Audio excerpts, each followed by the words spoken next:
Hey, what is going on, everybody? Welcome to Upkick MMA episode 396. I'm Brendan. UFC Fight Night, Lewis versus Nascimento prelims. Okay, we're going to be talking about Chase Hooper versus Viacheslav Borshchev and the rest of the prelims, breaking down all the fights round by round. Let's get into it. I said this about the main card. I am very happy that they are back. Well, not back, but I'm happy when they go to these locations and don't just do it at the Apex. Even the energy watching at home is different. I feel like it does translate into the fights. It makes it more fun to watch. I hope that they do that more often. Subscribe to the channel if you like this kind of stuff. That way, when the next video is coming out, I'd appreciate it. Fight time. Fight time. It's time for a fight. Time for a fight. Fight. All right. Let's talk about some fights. So, I said this years ago about Chase Hooper. I am not some prophet. I don't claim to be all-knowing of all things. But I said that Chase Hooper really needs time to develop. He needs to take long periods of time in between his fights, get his legs under him, develop some strength. His striking ability needs to come up, and eventually he can. Bisping called him a contender. I don't know about that, but I will tell you.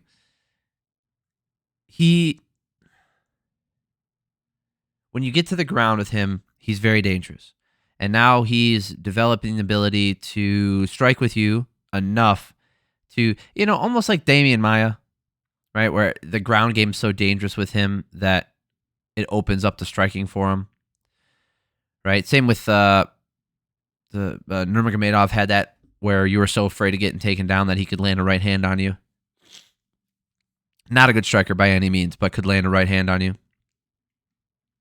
So when I said that, I said that he should take 6 months, a year in between fights, and maybe even I even said take a year off. But it seems to be working.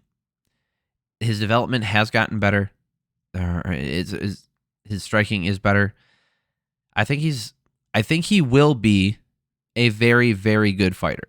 I was worried at the beginning that he was just going to get tuned up in there, take a lot of damage, and then not be able to hold his own going forward. But as long as his chin holds up, coming into the sport, the UFC at 20 years old, it goes.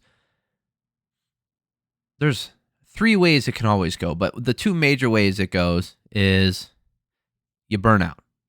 I see it. You see it all the time. Happens Stage Northcutt. Most recently in my mind, I know there's been some other ones since then, but you burn out. You come in super young. You come in hot.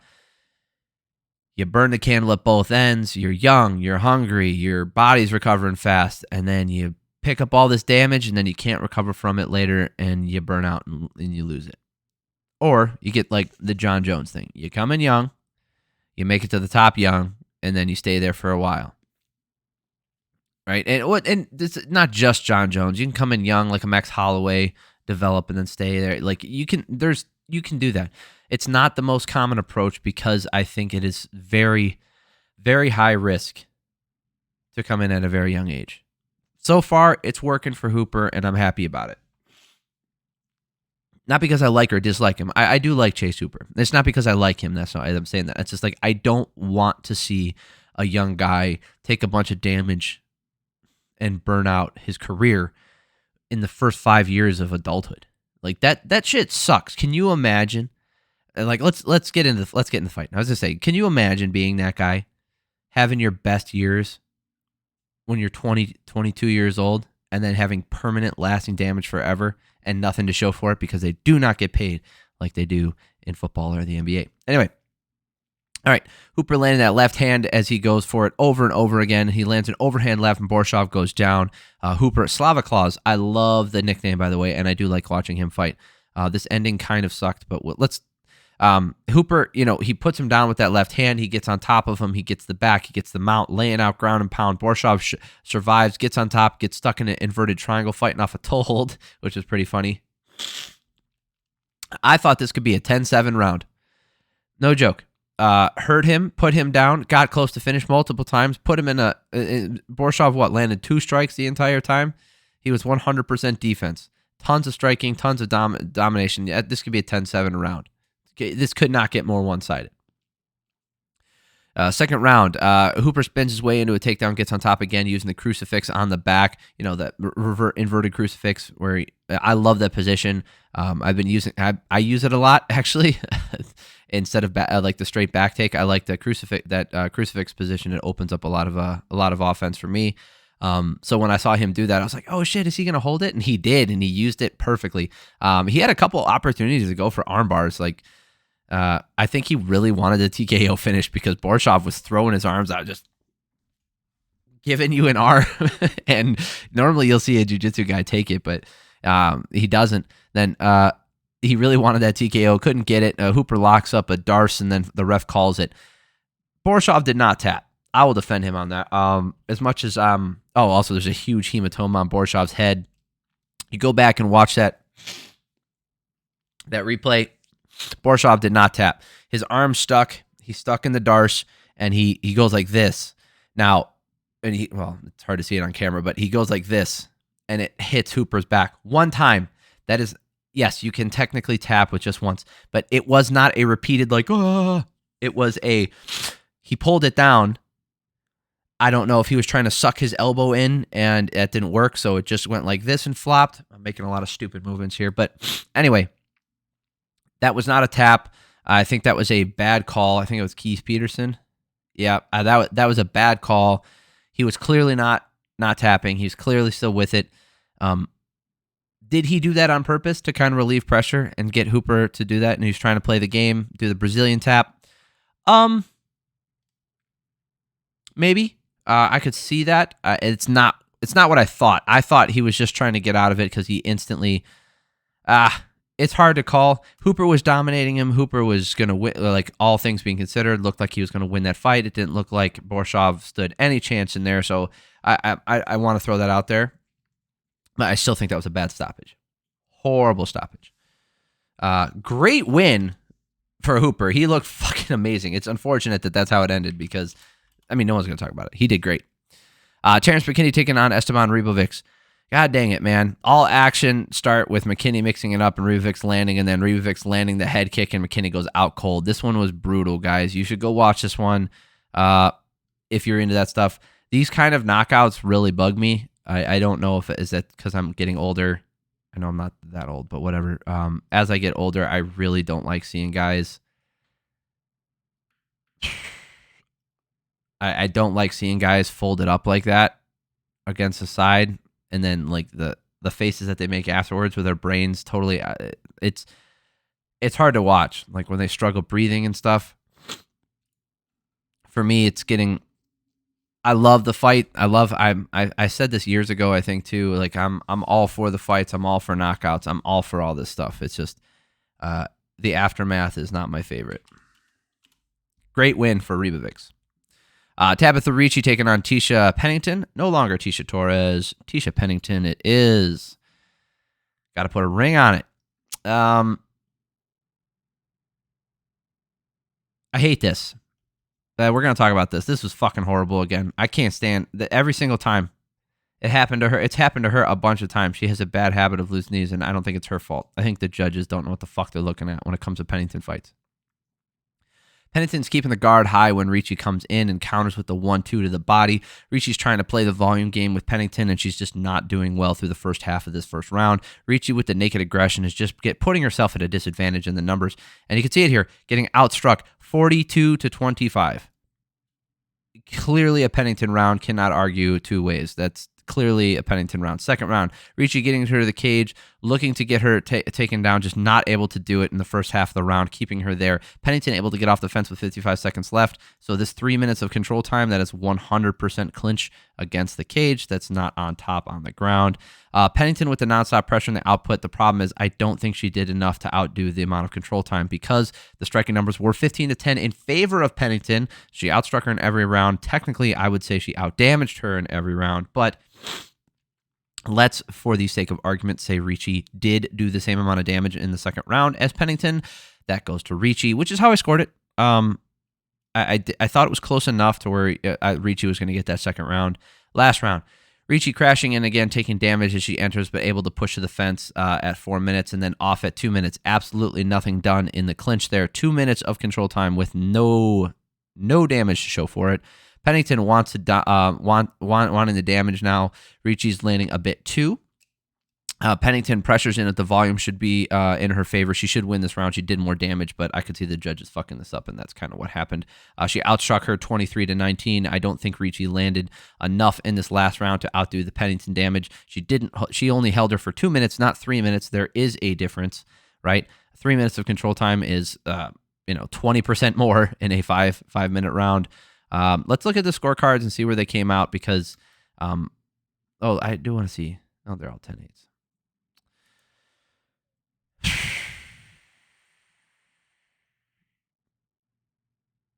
Rob Francis gave the first 2 rounds to Pennington. Everybody gave the last round to Ricci. All over the place. Yeah, these judges, Chris Lee, fucking, I can't trust anything that he does. Brian Pucillo, I don't know how to pronounce his name. I'm sorry, they did not say it on the card. Maybe I just didn't hear it when they said it. I'm sorry. And Rob Francis getting the score right, but arguably, I would say getting the rounds wrong. But that fucking sucks, man. That sucks because she had the same thing happen to her against Mackenzie. Oh, that's her last fucking fight. You got to be kidding me. I didn't even realize because she had a baby, right? So she was pregnant, had a child, had to recover from that, and then came back and fought. And in the meantime, her last fight was against Mackenzie Dern, the split decision that she should have won in this one too. She got screwed over in both of these fights. God dang it, man. That pisses me off because this isn't it. I know that age shouldn't be a factor in scoring, but it makes me more upset when they screw up when a fighter is clearly nearing the end of their career, right? She does have an opportunity to possibly fight for a title. She does. She still has the skill. She still has the talent. She still has the all the abilities and the cardio, the physical traits. She has all that shit. She could do it. She just needs her cards to fall in her favor. And I'm not saying she would be champion. I'm not saying even she could challenge for, I'm not saying that she will challenge for a title. I'm just saying she has the possibility. And now she's going to, getting a loss on your record, regardless of, whether or not people agree with it, it just sucks because now, she's put further back. So unless she steps on short notice and takes some bullshit fight against somebody she's not supposed to beat up in the rankings, God dang it, man. It just pisses me off. Tabatha Ricci's early in her career, and she's showing that she is developing and she's doing good. But she didn't win this fight. God dang. Billy Goff taking on Trey Waters. Now this one again, I got to see these numbers because this is not what I saw. Oh, okay. Yeah, they're really close. Goff is ducking as he enters. Could take a huge uppercut as he's pressuring in like this. He did take a couple of those. Goff with the higher output and the nonstop pressure, and Waters is countering him downward right hands, just punching down, just coming over the top and punching down at him because he's so freaking tall. The reach from Waters is giving Goff issues even when he's throwing his kicks. Like every time Goff throws a kick, he's getting countered with hands. He's so far away. He thinks he's good, but Goff is so damn tall. Goff gets him down.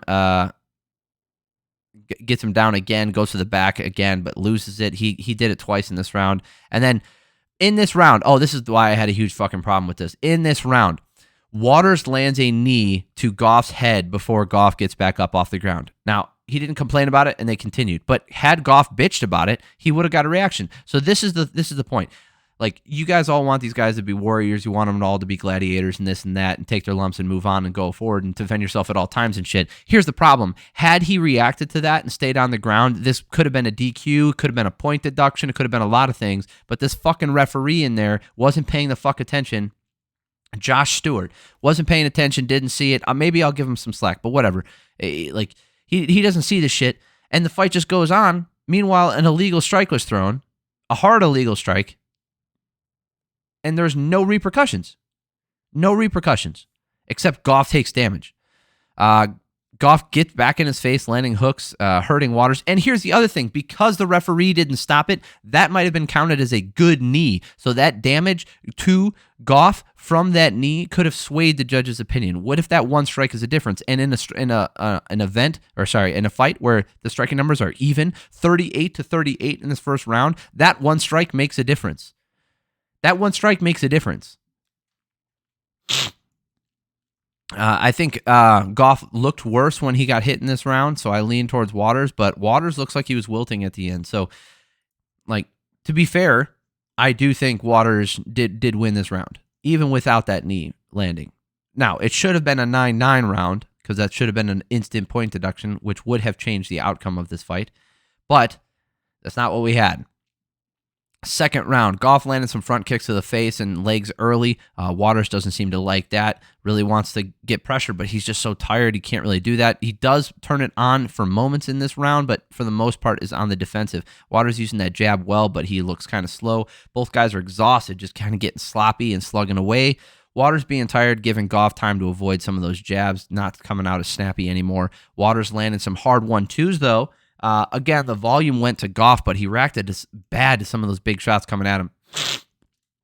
I thought it was close as far as damage goes, but looking at the striking numbers, 51-31 in favor of Goff, I don't know how you give this to Waters. Just visually, the only thing that saved Waters was that Goff reacted big. He'd move his head big, but he landed some really fucking hard shots in this round. Last round,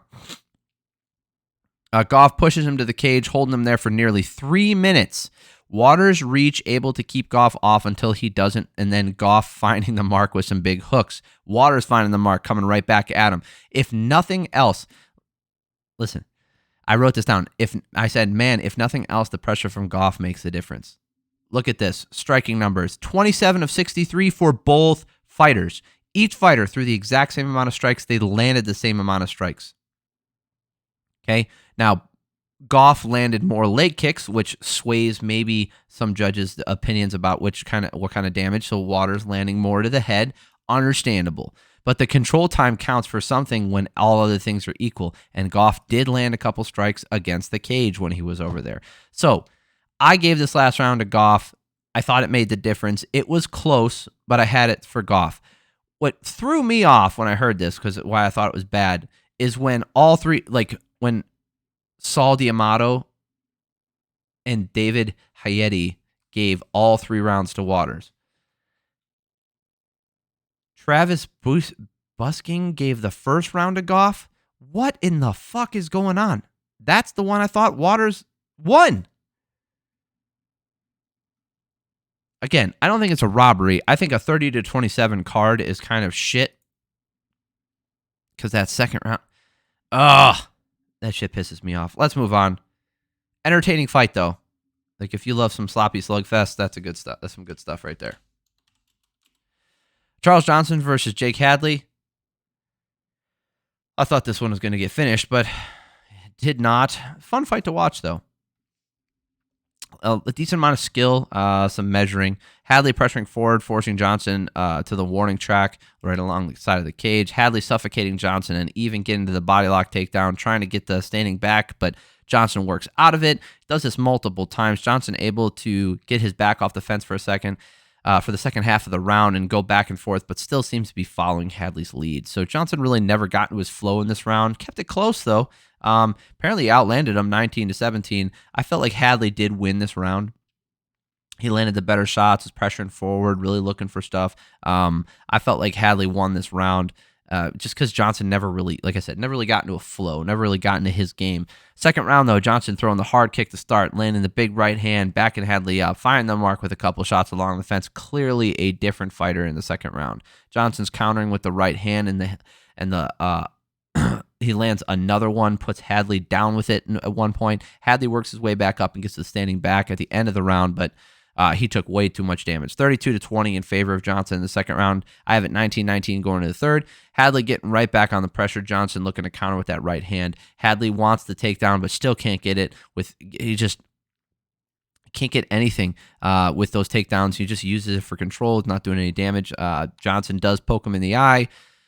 Not cool, bad gloves, lack of discipline, blah, blah, blah. I hate this shit. Going 1 for 1 pretty much as the round is coming to an end. Hadley goes for a takedown. Johnson fights it off and the ends of round, moving forward, firing away. Close round, but I had it for Johnson. So looking at the round 19-11, doesn't look as close on paper as it is when you watch it. All three judges, I think, had it 29-28. Yes, all three judges had it 29-28 in favor of Johnson. All right. First fight of the prelims. JJ Aldrich taking on Veronica Hardy. Smart game plan by Hardy. Not the most action-packed fight. Very tentative for the first half of the first round. Not really landing anything crazy. Aldrich landing some left hands. Hardy lands 2 good hooks, but overextends, gets stuck in the clinch down the stretch. Hardy finding the mark with a couple good shots. Gave her the round. Really. 5-strike differential, 14-9 in favor of Hardy. That's what made the difference in this round. Second round, Aldrich is wading in with her head straight up, looking to clinch, but she's getting tagged.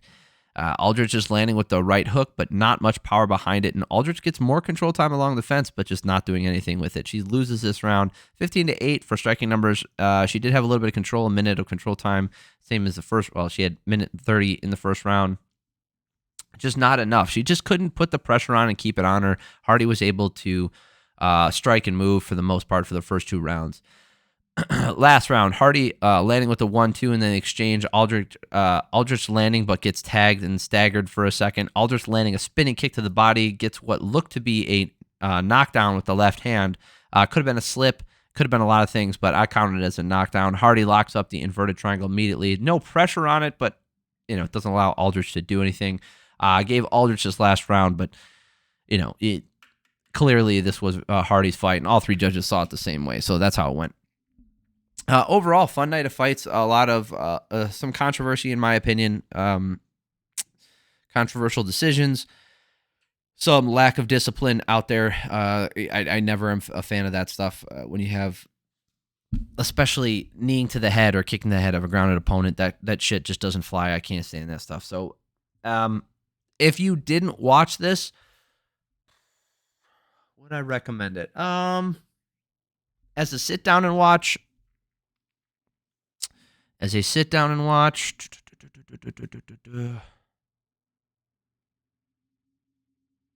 Barely, just maybe, yeah. Like, if you are a bigger fan of MMA than the average person, but still mostly a casual fan, I still think this prelims is worth a watch. Chase, if anything, watch the Chase Hooper Borshchev main event, or the feature prelim. It's worth your time. It's Chase Hooper who's coming up. Borshchev, Slava Claus is fun to watch. You can watch the second to last fight on the prelims as well. Terrance McKinney, Ribovics, both guys are really good. Ricci versus Pennington is probably more of a hardcore fan watch. Billy Goff, Trey Waters, that's a sloppy slugfest if you're into that kind of stuff. Jake Hadley, Charles Johnson, more technical, good fight. And Aldrich Hardy, technical. I do think it's worth a watch. As far as the main card goes, yeah. I think it's worth watching. Right. I think even as a casual fan, it's worth watching. There's enough finishes on there. Didn't last too long. You can skip through the commercials, so I'd go back and watch it. Appreciate y'all for stopping by. Let me know what you guys thought about the fights. Subscribe to the channel if you haven't yet. I'd appreciate it. Let you know when the next video is coming out. It helps me out too. I'd appreciate it a lot. And if you like this video, hit the like button. Love you guys. Have an amazing week. Peace.